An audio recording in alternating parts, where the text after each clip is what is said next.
Hello साथियों, नमस्कार। Welcome to G chills. मैं हूं जी चिल्स विक्रम। बांग्लादेश को झटका, 36 देशों का रास्ता बंद। भारत ने बंद किया गारमेंट ट्रांजिट रूट। भारत से होकर बांग्लादेश ने 15 महीने में करीब 35,000 टन गारमेंट्स का निर्यात किया, जिसकी कीमत थी $462 मिलियन। ये कपड़े गए अमेरिका, जर्मनी, जापान और कोरिया समेत 36 देशों तक। लेकिन 8 अप्रैल को भारत ने अचानक ट्रांजिट सुविधा बंद कर दी, जिससे बांग्लादेश के एक्सपोर्टरों में मच गया हड़कंप। बांग्लादेश के 4 ट्रक इंडियन सीमा से लौटा दिए गए। ये ट्रक अमेरिका, यूरोप और जापान जैसे देशों में जाने वाले गारमेंट्स ले जा रहे थे। बांग्लादेश ने 2023 से 24 में किया था $36 बिलियन का गारमेंट निर्यात। भारत का यह फैसला अब उस रास्ते को रोकता है जो सबसे सस्ता और तेज था। ट्रांसशिपमेंट से जुड़े थे कई छोटे देश जैसे चिली, यूएई और दक्षिण अफ्रीका। बांग्लादेश को अब ढूंढनी होगी नई राह, क्योंकि भारत ने अब रणनीतिक चाल खेल दी है। अब इस रास्ते पर ब्रेक लग चुका है। भारत की तरफ से कारण बताया गया है कि भारत के एयरपोर्ट और पोर्ट्स पर ट्रैफिक का बोझ बढ़ गया था, लेकिन असली वजह मानी जा रही है बांग्लादेश की चीन से नजदीकियां और नॉर्थ ईस्ट पर दिए गए विवादित बयान। भारत ने साफ कर दिया है कि दोस्ती की बुनियाद पर ही व्यापार की इमारत खड़ी होती है। अब बांग्लादेश के सामने चुनौती है, क्योंकि श्रीलंका या मालदीव जैसे वैकल्पिक रूट न तो सस्ते हैं, न तेज और न ही भरोसेमंद। मोदी सरकार ने विदेश नीति में एक बार फिर दिखाया है अपना प्रैक्टिकल दम। नेक्स्ट खबर। बिहार पुलिस का शर्मनाक चेहरा। सेना के सूबेदार और उनकी पत्नी को घर से घसीट ले गई पुलिस।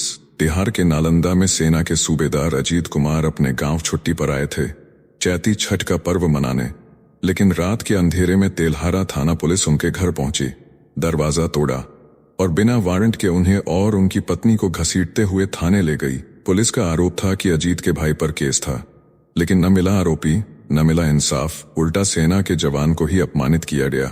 जैसे ही सेना को खबर लगी, लखनऊ स्थित सेंट्रल कमान हरकत में आई। डीजीपी से शिकायत हुई। एसएचओ को सस्पेंड कर आईजी स्तर की जांच के आदेश हुए। सेना ने परिवार से मिलकर हाल जाना। डीजीपी ने निष्पक्ष जांच का भरोसा दिया। नेक्स्ट खबर। एलओसी पर घातक घुसपैठ नाकाम, वीरगति को प्राप्त हुए सेना के सूबेदार।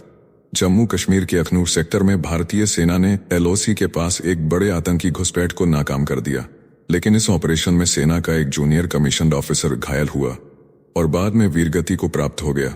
शुक्रवार देर रात केरी भट्टल इलाके में भारी हथियारों से लैस आतंकियों की मूवमेंट को सेना ने ट्रैक किया। चुनौती देने पर दोनों ओर से जबरदस्त फायरिंग हुई। पूरा इलाका घेर लिया गया है और तलाशी अभियान जारी है। इसी जगह 11 फरवरी को भी आईईडी ब्लास्ट में सेना के 2 जवान शहीद हो चुके हैं। 2 दिन पहले ही भारत पाकिस्तान के बीच फ्लैग मीटिंग हुई थी, लेकिन आतंकी हरकतें रुकने का नाम नहीं ले रही। साथियों, आपसे कोई खबर छूट न जाए, इसलिए नीचे दिए गए कमेंट बॉक्स में हमारे बिजली प्लेलिस्ट को जरूर चेक करें और साथ ही वीडियो पर 500 लाइक कर दें, ताकि हम आपके लिए रोज वीडियो लाते रहे। अगर आपको हमारी वीडियो यूजफुल लगती है तो अपने प्रियजनों के साथ शेयर जरूर करें। नेक्स्ट खबर। हवा में गर्जा गौरव, 100 किलोमीटर दूर दुश्मन की तबाही तय। टीआरडीओ ने स्वदेशी लॉन्ग रेंज ग्लाइड बम गौरव का परीक्षण सुखोई 30 MKI फाइटर जेट से करके इतिहास रच दिया है। गौरव बम 1000 किलोग्राम वर्ग का घातक हथियार है, जो जमीन से 100 किलोमीटर दूर स्थित टारगेट पर पिन पॉइंट एक्यूरेसी से हमला कर सकता है। परीक्षण अंडमान जैसे आइलैंड टारगेट्स पर हुआ और हर बार मिशन रहा परफेक्ट। यह बम डीआरडीओ की 3 यूनिट्स ने मिलकर बनाया है। इसके निर्माण में अदानी डिफेंस, भारत फोर्ज और कई छोटे बड़े उद्योगों ने साथ दिया है। अब इंडियन एयरफोर्स में जल्द शामिल होगा। यह विनाशकारी ब्रह्मास्त्र दुश्मन के दिल में डर और भारत की ताकत में गर्जना का नया अध्याय जुड़ गया है। नेक्स्ट खबर। ट्रेजरी की तिजोरी में कौन है सबसे बड़ा खिलाड़ी? दुनिया के सबसे छोटे देशों में से 2 अब अमेरिका के ट्रेजरी बॉन्ड्स के सबसे बड़े मालिक बन चुके हैं। जापान के पास $1 ट्रिलियन से ज्यादा की अमेरिकी ट्रेजरी है, जबकि चीन के पास $760 बिलियन। ब्रिटेन ने पिछले 5 साल में अपने होल्डिंग्स को $450 बिलियन से बढ़ाकर $740 बिलियन तक पहुंचा दिया। लग्जमबर्ग और केमैन आइलैंड जैसे छोटे देश भी इस दौड़ में हैं। बेल्जियम, फ्रांस, कनाडा, आयरलैंड और स्विट्जरलैंड ने भी अपने होल्डिंग्स को पिछले 5 सालों में डबल कर लिया है। अमेरिका की ट्रेजरी अब सिर्फ उसकी नहीं रही, ये दुनिया की ताकतवर जेब बन चुकी है। नेक्स्ट खबर। आनंद महिंद्रा ने दी चेतावनी, बदलेगा दुनिया का व्यापारिक सिंहासन। महिंद्रा ग्रुप के चेयरमैन आनंद महिंद्रा ने एक धमाकेदार पोस्ट में वैश्विक व्यापार का तख्त पलटने की भविष्यवाणी कर दी है। चीन $3 ट्रिलियन से ऊपर के एक्सपोर्ट के साथ नंबर 1 है। लेकिन आनंद महिंद्रा ने बॉब डिलन की लाइन दोहराते हुए कहा, जो आज पहले हैं वो कल आखिरी होंगे। अमेरिका और चीन के बीच टैरिफ वॉर तेज हो गया है। अमेरिका ने चीन पर 145% शुल्क लगाया तो चीन ने जवाब में 125% लगा दिया। डॉलर कमजोर हो रहा है, बाजार कांप रहे हैं और भारत की मौजूदगी इस लिस्ट में अब सिर्फ उपलब्धि नहीं बल्कि संकेत है कि महाशक्ति की अगली कतार में भारत खड़ा है। नेक्स्ट खबर, मुंबई में क्यों नहीं उगते गगनचुंबी इमारतों के जंगल। न्यूयॉर्क में जहां 893 और हांगकांग में 3316 स्काई पर खड़े हैं, वहीं मुंबई में सिर्फ 154 गगनचुंबी इमारतें हैं। वजह है भारत का लो फ्लोर स्पेस इंडेक्स और ब्लैक मनी की ब्लाइंड रेस।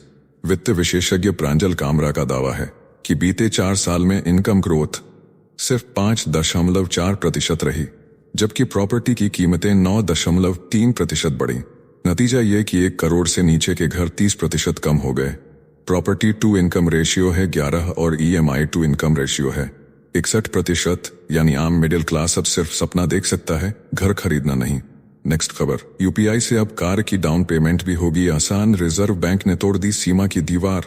रिजर्व बैंक ने मर्चेंट पेमेंट के लिए UPI ट्रांजैक्शन लिमिट को 1 लाख रुपए से ऊपर ले जाने का ऐलान कर दिया है।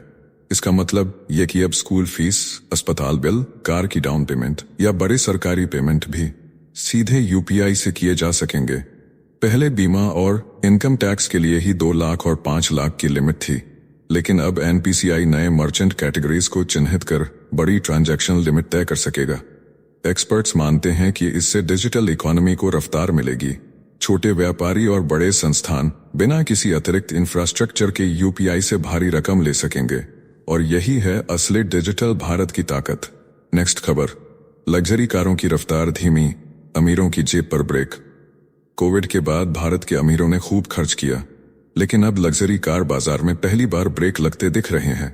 50 लाख से ऊपर की कारों की बिक्री में इस साल केवल 3% की बढ़त हुई है। पिछले साल यह 16% और उससे पहले 55% थी।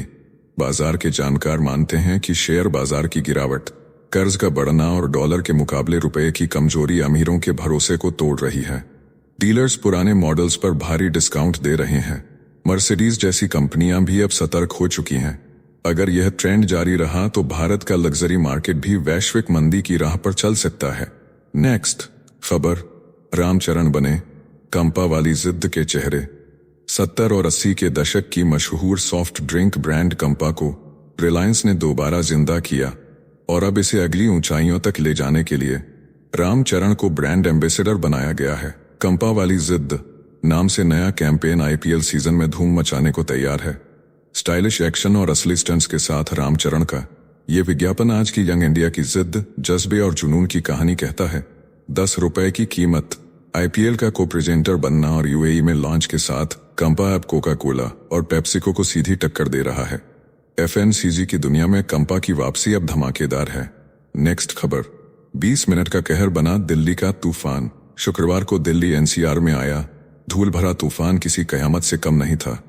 तेज हवाओं और मूसलाधार बारिश ने राजधानी को हिला दिया। लोगों ने सोशल मीडिया पर वीडियो शेयर करते हुए बताया कि इमारतें झूल रही थीं, लाइट्स पेंडुलम की तरह डोल रही थीं और 20वीं मंजिल पर खड़ा होना किसी भूकंप से कम नहीं लग रहा था। IGI एयरपोर्ट पर हवा की रफ्तार 74 किलोमीटर प्रति घंटा रही। कई जगह पेड़ गिरे, साइन बोर्ड उड़े और सड़कें जाम हो गईं। 15 से ज्यादा उड़ानों को डाइवर्ट किया गया। मौसम विभाग ने अगले कुछ दिन साफ आसमान की भविष्यवाणी की है, लेकिन शुक्रवार की रात ने सबको झकझोर कर रख दिया। नेक्स्ट खबर, हयात का हिंदुस्तानी दाव। अमेरिका की मशहूर होटल चेन हयात ने भारत की बढ़ती आबादी और मिडिल क्लास की खर्च करने की ताकत को देखते हुए बड़ा दांव खेल दिया है। कंपनी का प्लान है कि अगले 5 सालों में भारत में अपने होटल्स की संख्या को दोगुना कर 100 तक पहुंचाया जाएगा। इस साल उत्तर भारत के गाजियाबाद से लेकर दक्षिण भारत के कोच्चि जैसे छोटे शहरों में 6 नए होटल्स खोले जाएंगे। हयात की योजना है कि वित्त वर्ष 2026 में भारत में डबल डिजिट प्रतिशत में राजस्व वृद्धि फिर से हासिल की जाएगी। हिल्टन जैसी प्रतिद्वंदी कंपनियां भी भारत में तेजी से विस्तार कर रही हैं। नेक्स्ट खबर, 3 महीने में 23 बाघों की मौत। अब अनंत अंबानी को भेजा मदद का संदेश। महाराष्ट्र में जंगल की चीख सुनाई नहीं दी, लेकिन 23 बाघों की मौत ने पूरा देश हिला दिया है। पिछले 3 महीने में 19 बाघ मरे और 4 का शिकार हुआ। सरकार अब गुजरात के वन तारा जैसे प्रोजेक्ट सूर्य तारा को ठाणे में लाने की तैयारी कर रही है। वन मंत्री गणेश नाइक ने अनंत अंबानी को चिट्ठी भेजी है। जंगल में पौधे लगेंगे, समृद्धि हाईवे के दोनों तरफ वृक्षारोपण होगा। बाघों को जंगल से बाहर जाने से रोकने के लिए कोर एरिया में फलदार पेड़ लगाए जाएंगे। नागपुर में 70 करोड़ रुपए के फर्नीचर कारखाने शुरू होंगे। ड्रोन और हेलीकॉप्टर से जंगल की आग पर काबू पाया जाएगा। सरकार ने अब वन्य जीवों के लिए वॉर मोड ऑन कर दिया है। नेक्स्ट खबर, सॉफ्ट बनने का जमाना गया, अब चाहिए आयरन डिसिप्लिन। साल 2025 की दुनिया में जहां हर सेकंड नोटिफिकेशन और स्क्रॉल का शोर है, वहीं खुद को डिसिप्लिन करना बन गया है एक सुपर पावर। रिसर्च कहती है कि सफलता का सबसे बड़ा हथियार है सेल्फ डिसिप्लिन। यह कोई जीन नहीं बल्कि एक ट्रेन करने वाली स्किल है। माइक्रो कमिटमेंट यानी हर दिन 5 मिनट का वादा। इफ देन प्लानिंग, जैसे अगर 7 बजे सुबह हुई तो मैं ध्यान करूंगा। ये छोटे स्टेप्स आपकी लाइफ बदल सकते हैं। डिसिप्लिन का मतलब है खुद को पहचानना, अपना सिस्टम बनाना और अपनी आदतों को रोज रिपीट करना। सच्ची शक्ति वो है जो आपको कंफर्ट जोन से बाहर खींच लाए। नेक्स्ट खबर, वजन बढ़ा, ओलंपिक छूटा लेकिन हौसला नहीं टूटा। 3 बार की ओलंपियन और अब कांग्रेस विधायक बनी विनेश फोगाट ने पेरिस ओलंपिक के फाइनल से पहले वजन ज्यादा होने पर अयोग्य घोषित होने के बाद हरियाणा सरकार से 4 करोड़ रुपए की इनामी राशि स्वीकार की है। सरकार ने उन्हें सिल्वर मेडल विजेता जैसा सम्मान देने का वादा किया था। विकल्प थे ग्रुप ए की सरकारी नौकरी, HSVP प्लॉट या कैश इनाम। विनेश ने चुना पैसा। कहा यह सम्मान का मामला है, सिर्फ इनाम नहीं। मुख्यमंत्री नायब सिंह सैनी ने भी माना कि तकनीकी वजहों से हुई डिस्क्वालिफिकेशन से उनका गौरव कम नहीं होता।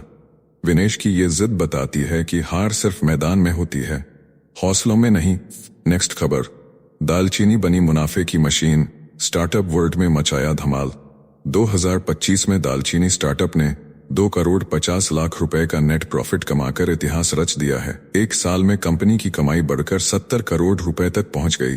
कंपनी ने अपने वेंडिंग मशीन की संख्या बढ़ाकर 3400 कर दी है। अब लक्ष्य है 6700 मशीनें लगाने का। नेस्ले से लेकर रिलायंस और अदानी तक इसके क्लाइंट्स की लिस्ट लंबी होती जा रही है। पूर्व पेटीएम कर्मचारियों द्वारा शुरू किया गया यह स्टार्टअप अब खुद कमाई की मशीन बन चुका है। भारत का पहला स्मार्ट वेंडिंग मशीन स्टार्टअप बनकर दालचीनी अब ग्लोबल प्लेयर बनने की ओर बढ़ चुका है। दालचीनी की मशीनें स्कूलों, अस्पतालों, ऑफिसों और दुकानों में स्थापित की जाती हैं, जहां से लोग आसानी से स्नैक्स, ड्रिंक्स और अन्य प्रोडक्ट्स खरीद सकते हैं।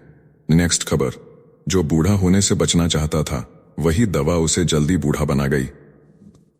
एंटी एजिंग की दुनिया का पोस्टर बॉय ब्रायन जॉनसन आखिरकार हार मान गया है। 5 साल तक जिस रेपामाइसिन नाम की दवा को अमरता का सूत्र मानकर खाता रहा, वही अब उसे समय से पहले बूढ़ा बना रही है। नतीजा ये कि उसने दवा को अलविदा कह दिया है। ब्रायन ने खुलासा किया कि इस दवा से उसकी बॉडी में साइड इफेक्ट्स होने लगे, जैसे मुंह में छाले, हाई शुगर, कोलेस्ट्रॉल और हार्ट रेट में उछाल। येल यूनिवर्सिटी की नई रिसर्च ने भी इस दवा को एजिंग को बढ़ाने वाला बताया है। ब्रायन अब खुद इस एक्सपेरिमेंट पर हंस रहा है और विज्ञान को इसका दोषी मानता है। नेक्स्ट खबर, जापान की समंदर के नीचे छुपी सभ्यता। जापान के योनागुनी द्वीप के पास समंदर की गहराइयों में छुपा है एक रहस्यमय पिरामिड, जिसे देखकर इतिहासकारों की नींद उड़ गई है। इसकी खोज 1987 में हुई थी। वैज्ञानिकों का दावा है कि यह संरचना 10,000 साल पुरानी हो सकती है, यानी गीजा के पिरामिड और स्टोनहेंज से भी पुरानी। समुद्र वैज्ञानिक मासाकी किमुरा ने इसे इंसानी निर्माण कहा है। इसकी सीढ़ीनुमा बनावट, कटाव और विशाल टेरेस इसे जापान की अटलांटिस बनाते हैं। अगर साबित हुआ कि ये मानव सभ्यता का हिस्सा था, तो इतिहास की किताबें फिर से लिखनी पड़ेंगी, क्योंकि ये स्ट्रक्चर हमारे सभ्यता के अनुमान से कहीं ज्यादा पुराना है।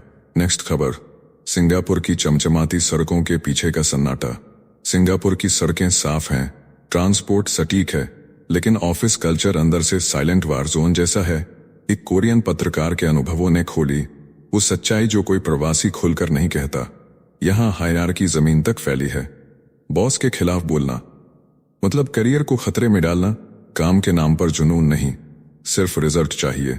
हर कदम पर प्रैक्टिकल सोच, झगड़े की जगह शांति, लेकिन तनाव अंदर ही अंदर उबलता है। रात 10 बजे तक ऑफिस में फंसे लोग सब कुछ चुपचाप सहते हैं। यहाँ हर कोई जीतना चाहता है, लेकिन कोई खुलकर थकान नहीं जताता। सिंगापुर चमकता है बाहर से, मगर अंदर की कहानी कुछ और ही है। तो चलिए जीचल्स विक्रम आर से, मगर अंदर की कहानी कुछ और ही है। कोई इजाजत दीजिए, फिर मिलते हैं एक और नई अपडेट के साथ। तब तक आप हमारे बिजली प्लेलिस्ट को देख सकते हैं, जिसका लिंक नीचे कमेंट बॉक्स में दिया गया है। इसके साथ ही अगर आप रोज सुबह शाम हमारे फास्ट न्यूज अपडेट को नियमित रूप से रोज देखना चाहते हैं, तो इस वीडियो को लाइक करके जीचल्स चैनल को सब्सक्राइब करके बेल नोटिफिकेशन ऑन कर लें। धन्यवाद।